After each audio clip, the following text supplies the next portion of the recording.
Here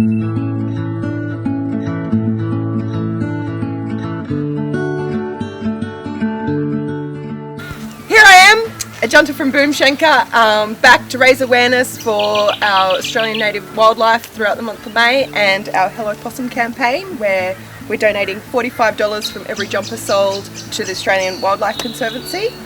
And I thought a part of the campaign would be interesting to learn a little bit more about the importance of native plants. So here I am with Tim from the Coolum Community Native Plant Nursery. Hi Tim. Hey Ajanta. So can you start off and tell us a little bit about yourself and your position here at the nursery? Yeah, okay.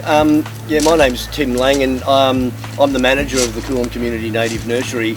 Essentially my job is to support the volunteers who actually do almost all of the work here, producing these fabulous local native, coastal native plants for revegetation, for the dunes, and for home gardens. So it's a really, really amazing place to be, and there's lots of enthusiastic people who are involved. Coast Care have been a big part of this nursery historically, and other organisations that do bush regeneration. We support people who want to support our local environment by providing access to these plants.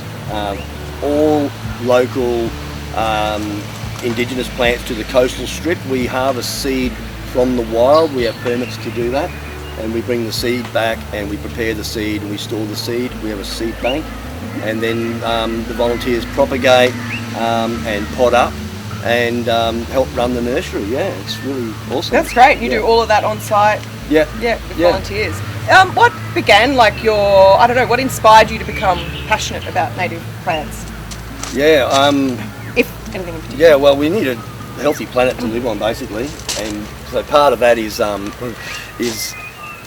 to support the natural environment that provides the services that allow us to live in a comfortable planet, basically. So the catchment care, clean water, plants and trees obviously provide oxygen and habitat for wildlife, and wildlife provides all sorts of services to keep those ecologies going, such as pollination and spreading seeds through the gut of birds or what have you. So humans, I see, play a key role in supporting that stuff, because we've played a key role in degrading it to the point where we could be in a lot of strife, particularly around climate change, water quality, air quality. So let's all get in, plant some native plants and support the wildlife and support a healthy planet. Yeah. Is there any particular any particular species of wildlife that you think we might ignore or overlook that play important roles? Yeah, well, locally, really, if you think about the fruit bats, often maligned because, they make a lot of noise. If you live close to them, it can be a bit smelly. But having said that, they're really, really important and critically important for the ongoing health of a lot of our bushland and forests as a pollinator of eucalypts, and so that's one species I think that we need to extend more love to and understanding and empathy for. Is the fruit bat.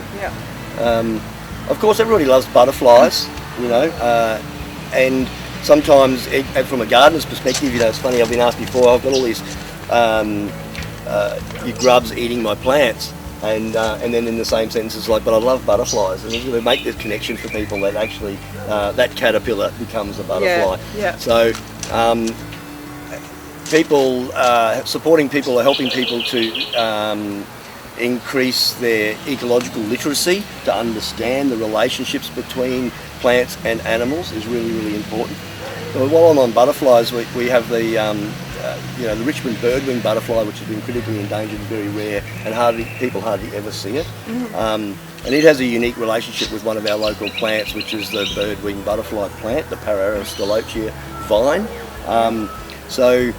That butterfly needs that vine as a food source, and there is another vine very, very similar to it, the Dutchman's pipe vine, which attracts the butterfly, but it actually kills the butterfly. Yeah. So this is invasive species generally can be a real issue for either directly affecting wildlife like that or inhibiting the growth of natural or natives by taking over bushland or so forth. So part of our role is to really encourage people to go native and to get involved in reducing the impacts of invasive species generally by weeding them out and replacing them with natives. Yeah.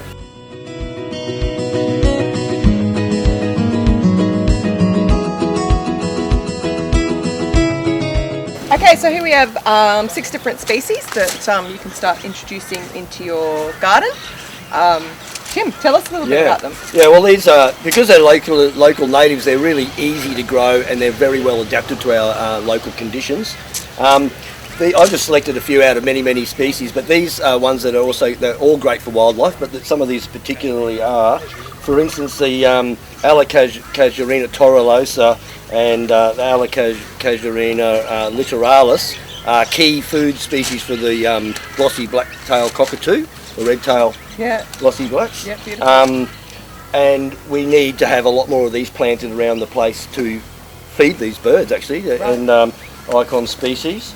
So here's another one. This is a tumble-down gum, Eucalyptus bancroftii, which is really gnarly looking, low branched tree, very interesting to look at, and it's a lovely gum tree that you can plant even in a suburban garden.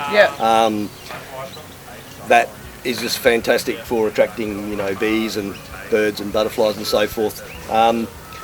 One thing about some of these native plants, particularly this one, that is its gnarliness is something for people to get used to loving and enjoying the unique forms of our native plants, which can be quite gnarly and interesting to look at. Yeah, and when you say gum tree, are we picturing a massive gum tree? This is really quite low. It might be 4, 5, 6, 8 metres, but it'll sort of branch out in many directions, and the branches will be quite low to the ground. Great. So that's an interesting one of the gums. Obviously the big taller gums for large areas and properties that are fantastic for supporting our wildlife to have food and habitat. I'll just put these Alocasuarinas down. Hold some? Yeah. Pass them along. Yeah, this is a Banksia amula, also excellent cockatoo food. And all the Banksias of the coastal strip are absolutely amazingly beautiful, full of character. Again, same thing, that sort of random shapes that I find really attractive, and more people are really, loving that. When they flower, they're super spectacular, and then the flower head persists and the seed head persists, and they just look fantastic. And it's that seed head that will feed the cockatoos. So get into your Banksias, that's for sure. A couple of other trees. Aechmena hemelampera is the broadleaf lily pilly. It's bird and butterfly attracting. Very beautiful coppery new growth. Another lily pilly, Zyzigium oleosum, is the blue lily pilly. Also bird and butterfly attracting, so people love their lily pillies. Plant the local native ones. They're going to be much more adapted to our local conditions and better for our local wildlife. Great, thank you. So Tim, what's something that I could maybe start today to commence my native plant journey? And supporting your wildlife with that. Well, I think a good start is some research and identifying the plants that you do have in your yard or wherever your project is. Identify what the invasive species are, work out a strategy for removing them, and replace them with local natives. And that's and you can start really small too. If it is like something like this little beautiful little knobbly club rush, doesn't get big, looks fantastic, architectural plant in the garden, even on gravel pathways or so forth. A very small, easy, gentle way to begin your landscaping with native plants. Now, another thing you could do is, if you're really passionate about native plants and you want to share your skills and your knowledge, or you want to skill up, then you come down to the Coolum Community Native Nursery and ask about volunteering. Okay, great. I was going to yeah. ask if you guys are like looking for volunteers, or if there's anything that the community people can do to come and help. Yeah,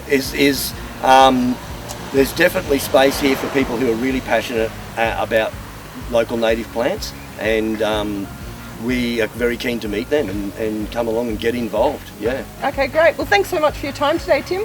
My pleasure, And Ajanta. can't wait to come and start my native plant nursery Yeah. plant journey down here.